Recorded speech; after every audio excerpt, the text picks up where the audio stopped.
Welcome to the Sheckler Spotlight, where creativity meets purpose and conversation goes deeper. Join host Harrison Sheckler as he sits down with inspiring guests from all walks of life, artists, thinkers, musicians, and everyday heroes, to explore the stories that shape us, uplift us, and connect us. Now here's your host, Harrison Sheckler. Hi, I'm your host, Harrison Sheckler. Today, I'm thrilled to be joined by actress and producer Nina Leone. You've seen her in Disney Plus's National Treasure, Edge of History, and Secrets of Sulphur Springs, CW's Walker, and of course, in the groundbreaking series The Chosen, where she portrays Mary Salome. The spotlight is now on you. Nina Leone, welcome to the podcast.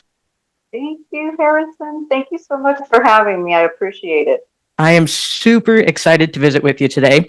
And like with all my guests, we start at the origin. So I want to know, what were you like as a kid growing up, and how did it eventually get you onto this path of acting? Beautiful. I was born and raised in Venezuela. I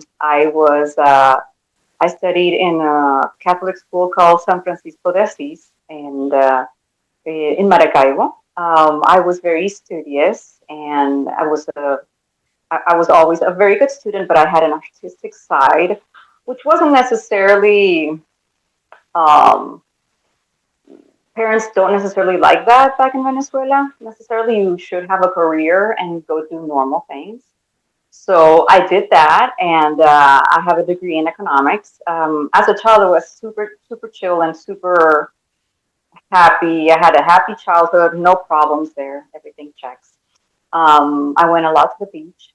But further along, I got a degree in economics, and there was no acting inside, and at all. I actually danced ballet, did ballet for a while, but never acting. I was also good with painting and drawing, never acting. And you would ask yourself, so what did acting come about? And it was by chance, absolutely by chance. I took my children to an agency because I thought they were cute one summer. And the agent said, "Oh, yeah, your kids are super cute, but you would work first." And I was like, I'm a nerd. I don't think I can do that. I'm a nerd. And she said, "Well, you have a good look, and you're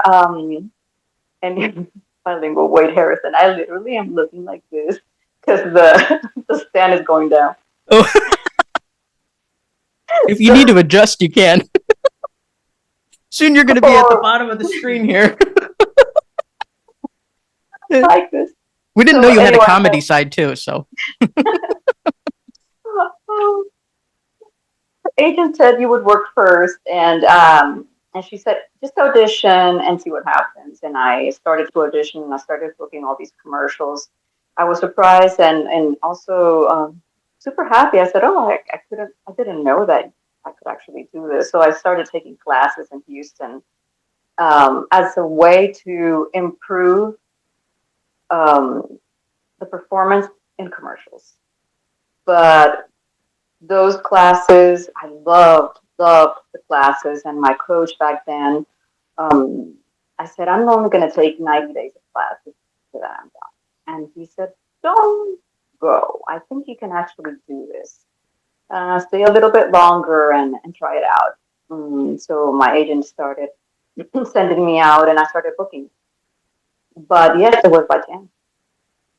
That's amazing. So in your family, were there any like artistic influences at all? I know they tried to steer you more towards away from the arts in a way, like you mentioned, but anyone in your family have like that artistic bug? On my mom's side, there's a lot of singers, not professional singers, but people who like to sing. And, but no, not particularly super, not professionals. But I was like that from very early on. I would like, I've always tend to see myself somewhere in the arts, visual, performing, whatever it was. So it is quite a surprise to be acting at this point in my life. So what does your family say when they see you, booking these roles at commercials and, you're on TV and like, what was their initial response to it? When I started doing commercials, everybody thought it was super cute. Oh, that is so cute. And they thought of it like more as a hobby because I also started later in life. I'm uh for a long time I was a stay-at-home mom. Hmm. And and yes, I started doing commercials and it was cute. But then I started booking other things and industrials, voiceovers, TV shows, movies, and suddenly it was, oh, she's serious. This is getting very, very serious. And and yes, once I started taking classes, thinking about my craft, it did take a turn to the serious side for me. Mm. I said, well, if I'm going to present myself in this way, I don't want it to be mediocre. I want it to be good. So I did do some studying. I'm curious because you're bilingual. Did that open up multiple doors for you as well in commercial and in theatrical? Yes, yes, 100%. In commercials, there's usually a commercial for the Spanish speaking population, and then there's the English one. And not always they use the same actors, but in my case, they were able to use me for both demographics, which was great. And in terms of movies and TV and all of that, I think it doesn't hurt. I've been able to portray different ethnicities, and it really, I think it's because my my ancestry is so mixed, so mixed. Because so depending on how my hair is done or what I wear, I look a lot different. So it That's interesting.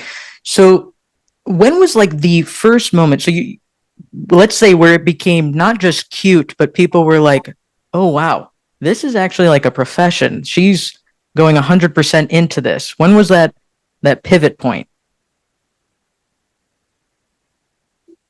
it has to be when I started booking TV shows that they could click on and watch me.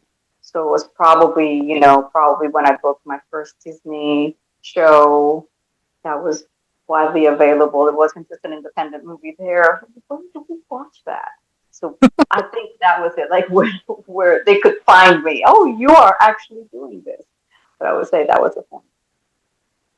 And then, of course, you talked about playing different characters with different ethnicities, and one that has a particular ethnicity is Mary Salome, as we all know, and this is one that just has taken off, and I think everyone's just amazed as to where the show The Chosen has gone over these past years. I was talking with Ryan Swanson earlier, and he was just saying we were just three guys, sitting in a basement in Illinois, and we didn't know what was going to happen, but we put our faith in God, and we're like, okay, let's see where this goes, and look where it is now. So I want to know how did The Chosen come about, and what were like those first moments on set for you? Of course, I am a local actress in Texas, and my market was primarily the South, meaning Miami, Atlanta, New Orleans, Texas, New Mexico.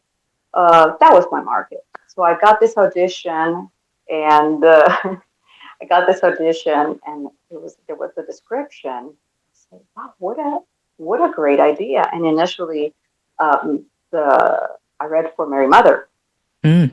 and I put myself on tape for Mary Mother, and I was like, "Wow, you know what? I don't know what this is, but to play Mary Mother in any situation is definitely going to be a highlight of my life. I don't care what size it has; it has to be amazing."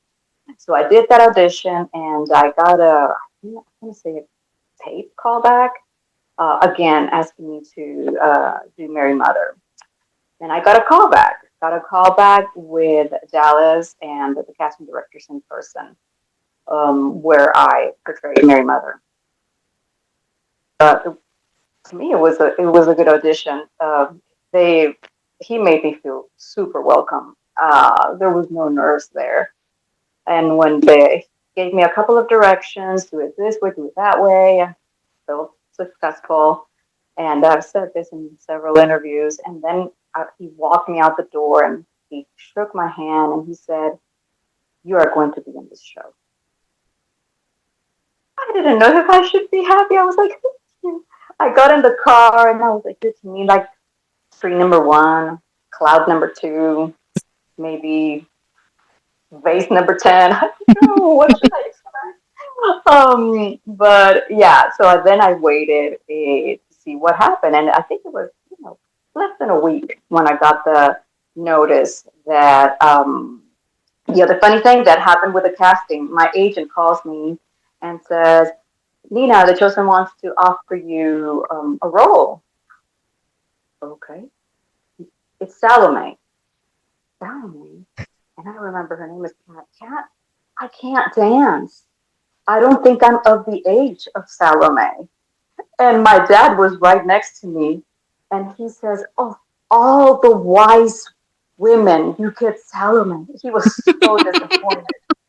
So disappointed. I said, "Kat," and she's like, "Please, Nina, Mary Salome, she is the wife of Zebedee, the mother of two apostles." Okay, okay, let's do it. I was super excited, had no idea what to expect. My first time there is on episode 5, season 1, and it was something like I've never experienced on set. Immediately, a different set. This was something else. This was authentic. This was fun. And my first day there was the scene where where Mary Salome meets Jesus. Mm-hmm. And that's in that moment, Mary Salome is meeting Jesus, but Nina is meeting Jonathan. And so it was, I wouldn't fangirl. So I was portraying it like that. And Dallas says, "Fangirl. It's the Lord. Fangirl." Okay. So that's how that smile came about. And Jonathan then had it charismatic, and he he was already in his character, full blown. That aura that he had it since the moment I met him. So it was a funny scene. It was a cute scene, and I hold it in my heart forever. It was wonderful. I love that, and I know the scene you're talking about. It was a fun scene, seeing someone so joyous when they first meet the Lord, that the person that they've been hearing so much about, and you portrayed it so well. So it really came across on screen well. I'm curious, with playing a mother, how does your personal experience being a mother, does that play into the way you approach being a mother on screen at all?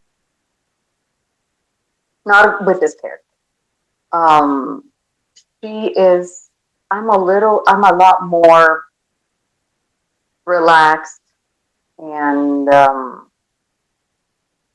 probably as helicopter as she is, but a lot more relaxed. But Mary Salome is fiery, and her faith takes her to places where maybe she shouldn't have been. And so she's a lot, I want to say she's a lot braver than I am for certain Mm. things. Mhm. So, speaking of faith taking you in certain directions, how has the story of the Bible, how has it maybe changed for you over this process of like going through and really immersing yourself in this story? I mean, has has it been like eye opening for you, or have you had different perspectives Like, has your perspective changed on it, or what have you learned over this process about specifically like the Bible and the story, and maybe how it relates to your own personal life? It has absolutely and definitely changed the way I live my faith. Mm.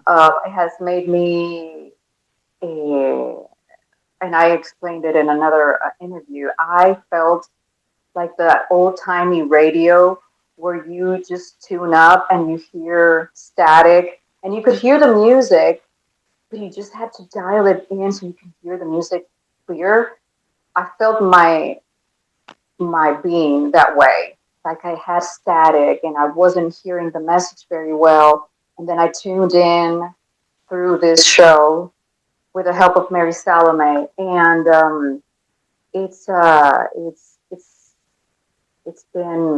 been great.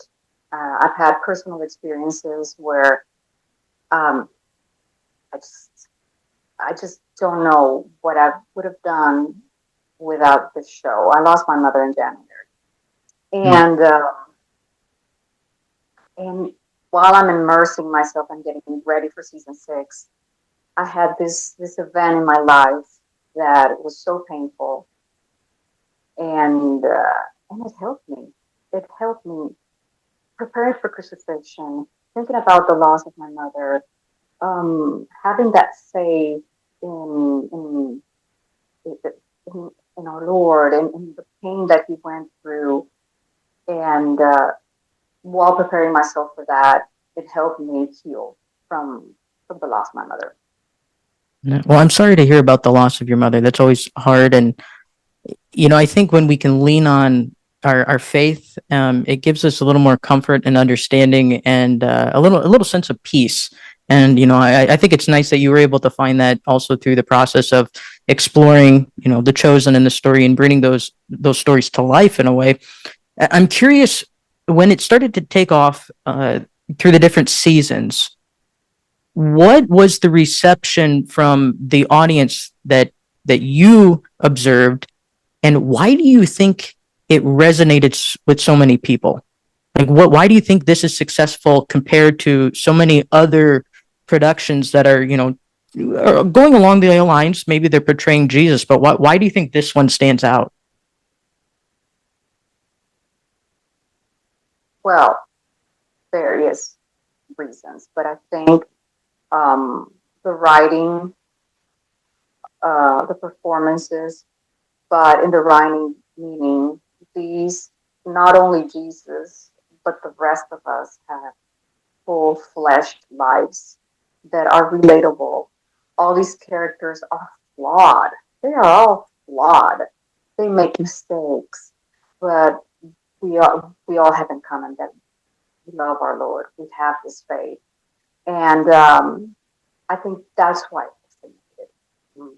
I People might not see themselves in Mary Salome, but they see themselves in Martha. If it's not Martha, it's Mary Bethany or even Mary Mother. So it's just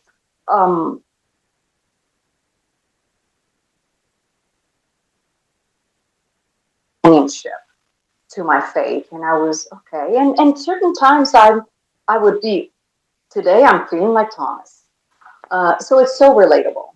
It's not this epic thing where our Lord is far away. He's close. He's intimate. He has laughter. He cries. He has pain. Um, so it's a lot easier to feel it close to us rather than this mystic figure. Mm. I think what we see in these stories is, you were talking about how these characters have flaws and we relate to them.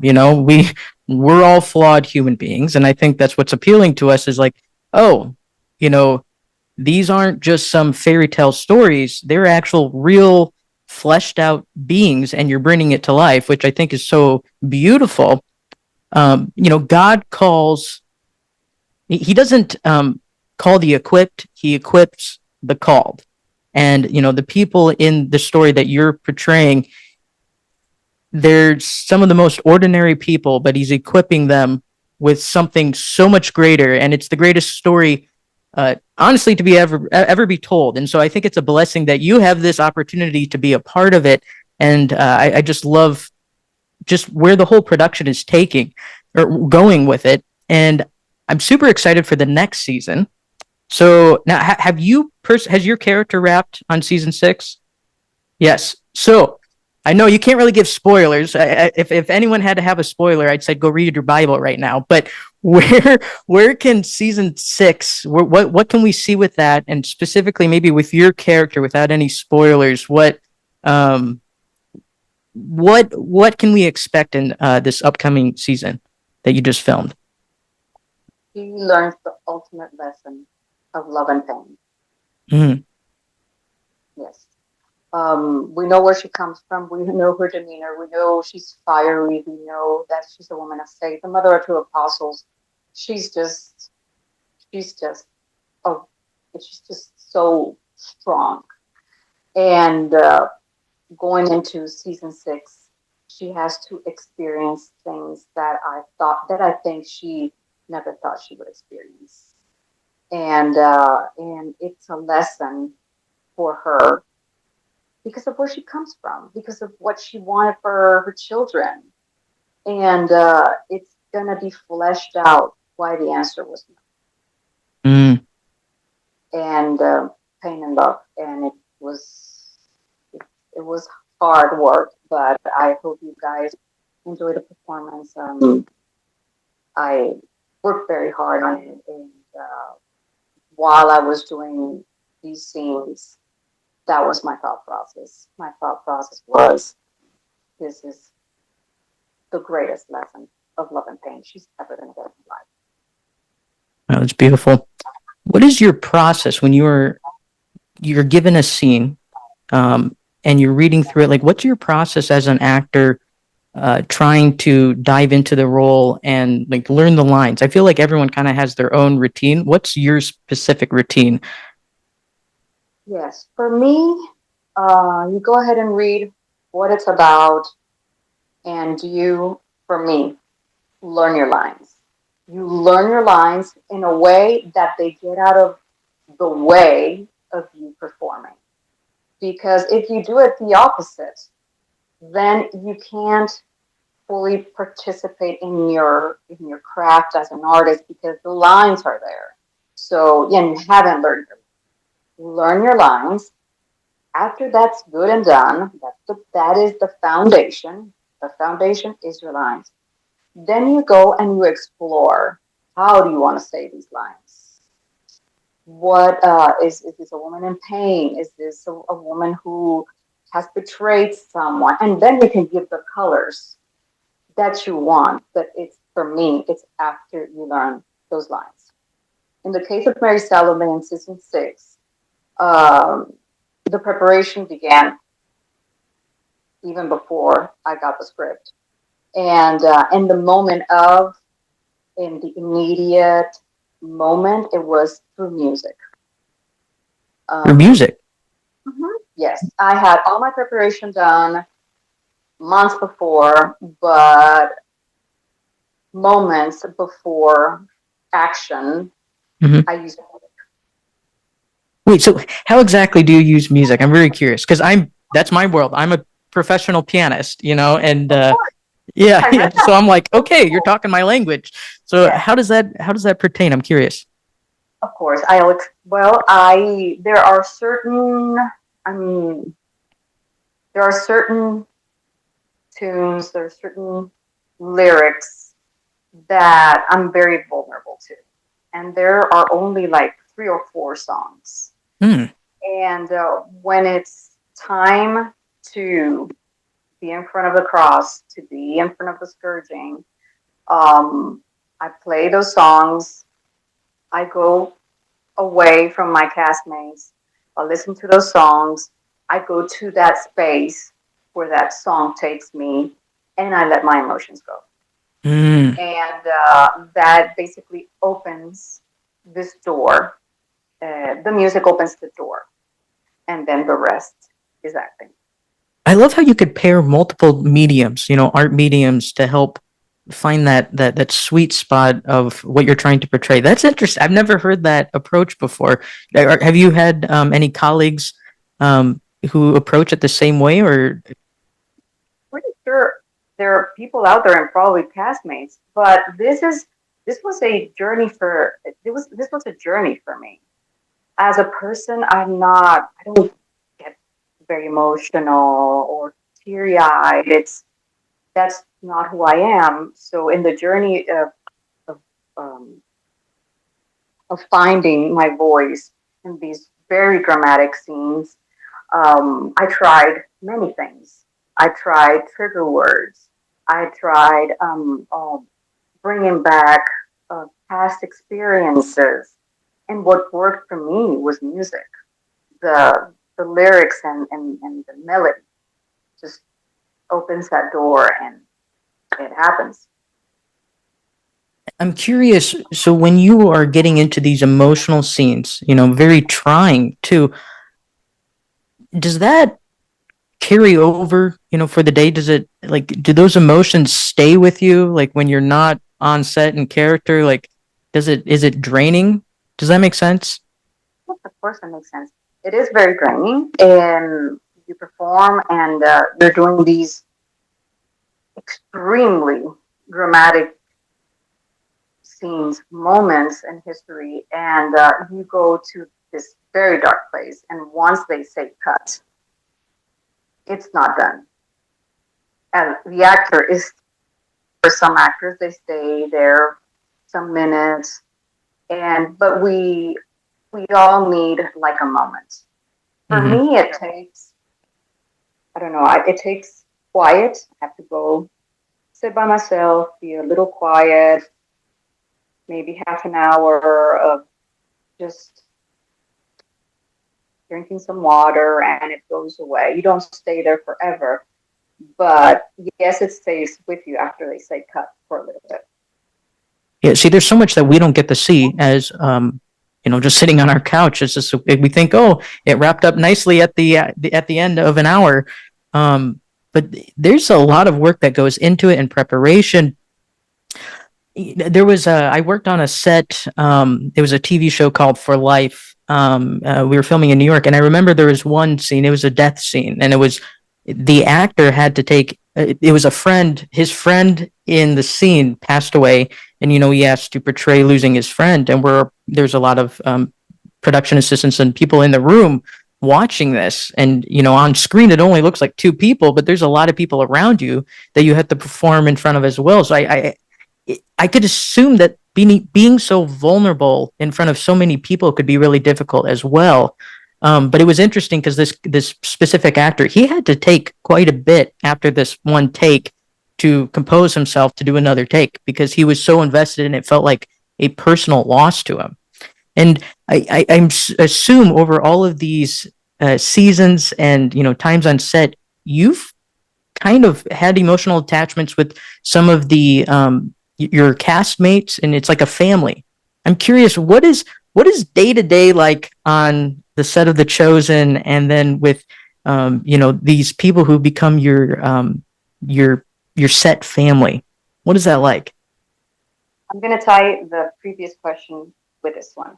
Oh, okay. Um, while we were doing these very difficult scenes, we had each other to regulate our Mm-hmm. um, we we hugged, we talked, we looked at each other.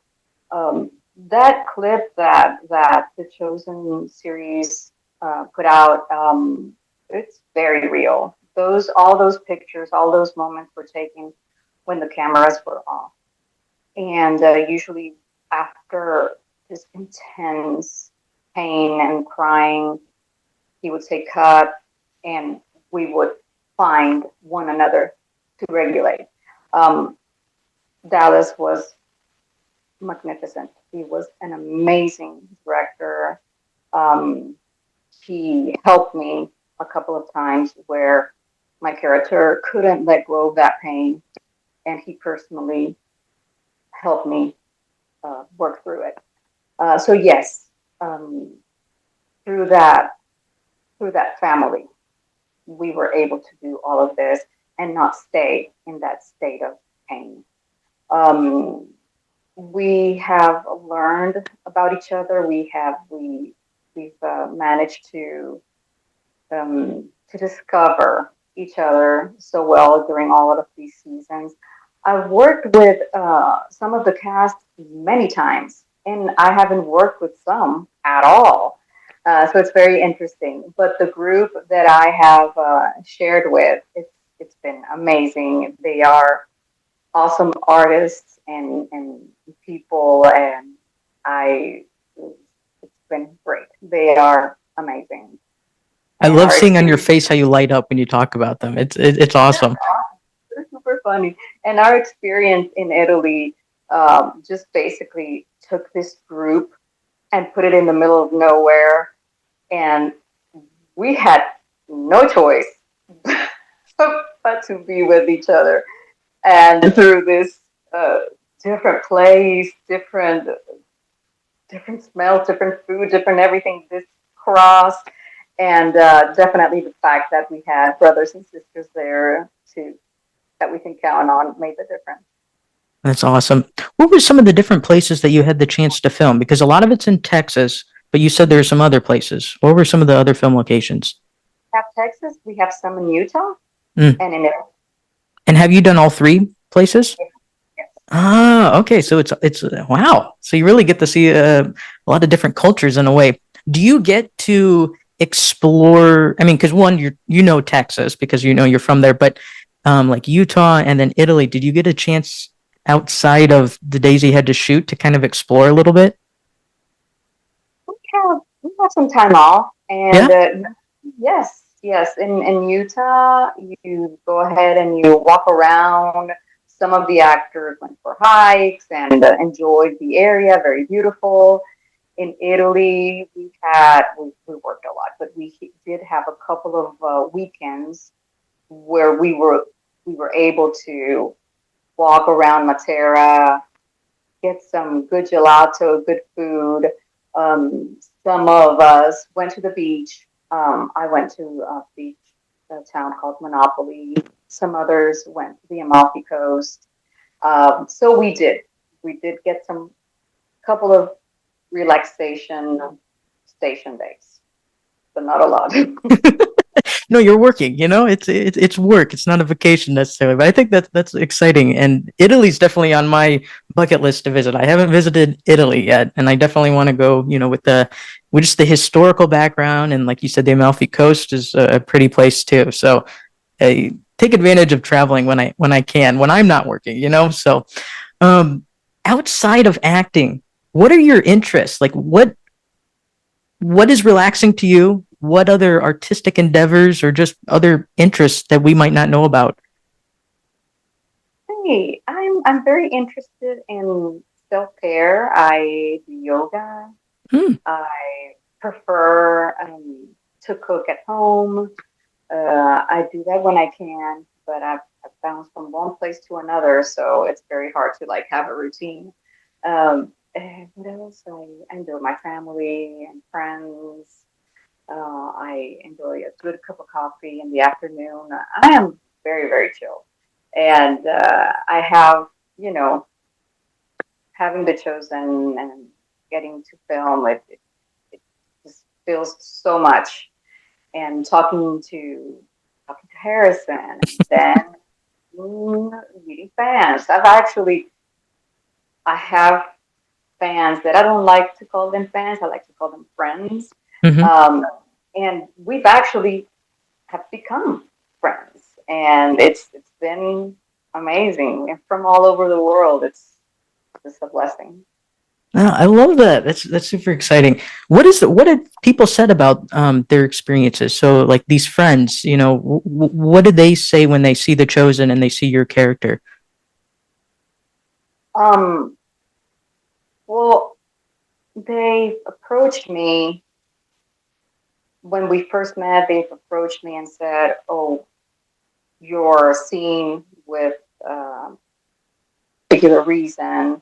And so we talk a little bit about what that is, but later in the conversation, we find out that we have other things in common. Mm-hmm. That we have this faith, that we have, that we are women that have been through a lot. And so we find common ground that starts with The Chosen, but it winds up being a lot more. That's beautiful. So when you look forward, I mean, The Chosen eventually will come to an end, you know, and it will have a, you know, a beautiful, exciting ending. But where do you see yourself in the future? Like, what future things do you want to explore? Do you want to, are there certain roles that, or types of roles that you would want to dive into, or do you want to stay more in the faith-based realm, or like what is appealing to you, or do you want to go in a totally different direction? That is a very hard question for me. I've loved this experience so much, and as an actor, it has been very rewarding. As a person of faith, likewise. So it's very hard for me to disconnect myself from it. Mm-hmm. I thought about writing or producing faith-based material for the young, for young people, not children, but for that hard age, maybe, you know, 15, 19, Mm-hmm. stuff that they would identify with. But I've also, this is just the perfect job. But I know eventually you have to let it go. And in terms of acting, I would love to be someone mean. Really? Someone mean. Yeah, I want to be someone mean. I've always booked very motherly and very sweet. And I think I can be mean too. So I would love to explore that. You're a very dynamic actor, right? You have more to offer. You can be mean. I love that. I can be mean. Have you had, I mean, I'm sure you've auditioned for a lot of roles. Actors are always auditioning constantly, but have you had those roles where you're like, oh, this is a really mean role and like you really got to dive into it? No, they don't call me for mean roles. They always call me for these very sweet ladies, like teachers or mothers, caregivers. And I can be mean. I can be mean. Out there, people, I can be mean. That's so funny. You're gonna have to like package yourself. You know, you're gonna reinvent yourself. It's just gonna be like really angry headshots and stuff, and your demo reel is just gonna be you going off the rails. Be a Karen or something, right? One day, you know, everyone's reinventing. I mean, Taylor Swift, she's reinventing herself like it seems every year. So this is going to be the new Nina. So The new Nina. I can do that. I mean, yeah. I think I can. But yeah, usually I get auditions and casting for that type of person. So yeah, it would be fun to do something different. And but let's see. But right now, So do you write as well too? Because you said you want to do some producing, and you're a producer, but do you write at all? I do, but it's like I write in Spanish, so it's a whole Oh, thing. So it would have to be an understanding of how to communicate what I'm saying in Spanish and English and make it work. Um, but yeah, I mean, I've you've seen so much, and the fans have nurtured me so much and have shared their worlds with me, and some of their stories are amazing. Some are worthy of a TV show. So let's see. It's right now. I'm wondering what I'm gonna do, but it's all good. well, I think you know, it's a blessing. When you look back at it, it's a blessing. You've had this wonderful opportunity, and I think all great things do come to an end, and it makes us appreciate them even more. You know, so what a blessing God's given you this opportunity. And, just thank you for sharing your gift with us and being a part of this journey. Cause it's like you said, a lot of people relate to it and they like sharing their stories, and, you've had a lot of friends along the way. So I think it's beautiful. So thank you, Nina. We appreciate you. So we're coming to the end of our podcast. And what I do for all of my guests is we do a 1-minute rapid fire round of questions. Badly. Are you bad at these? So bad. Just like give it a shot. They might get a chuckle. Okay, let me pull up my list. I have this. Let's see. I have it tailored towards you. I have my timer. It's not nothing too fancy. Just a stopwatch on my phone. Here we go. Okay. Nina. Watch your audio cut out on this too. Oh. Yeah. It just collapses. Everything it's the end. And, wow, that would be quite the ending. See, maybe the mean route isn't the way you're supposed to go. Maybe it's a comedy route. You just don't know it yet. Maybe. Yeah. Okay, let's see. Are you ready? I'm ready. Okay, here we go. Okay, what's your favorite beach you've ever visited? Isla de Margarita. What's your go-to comfort food? Pizza. What is a movie that makes you cry? The Color Purple. What's a song that always lifts your mood? You got to give what you, that one. Who's an actor you'd love to work with someday? Mate. Favorite South American dish? Pabellón. Okay. What's a hidden talent you have? Crochet. Dream vacation spot. The Maldives. One word your friends would use to describe you. Lovely. What is the first thing you'd do if you won the lottery? I give a house to my peeps. Oh, I love that. I love that. And there's our 1 minute. Hey, that was pretty good. That wasn't bad. That was good. I thought that went swimmingly. That was beautiful. Well, Nina, this has been honestly a pleasure. Thank you so much for giving us, a little insight onto how you approach your craft and just being open with us. It's just really exciting for us to learn a little bit more about you and just all the great things you're doing. So thank you so much for being on the podcast. Thank you so much for allowing me to use your platform and share my stories and to put up with my technical issues. I am like this trying to be on camera. Thank you so much for what you do and letting and having all these people tell their stories, and you're a great interviewer, so I appreciate you. Thank you. It was a pleasure. Thank you so much.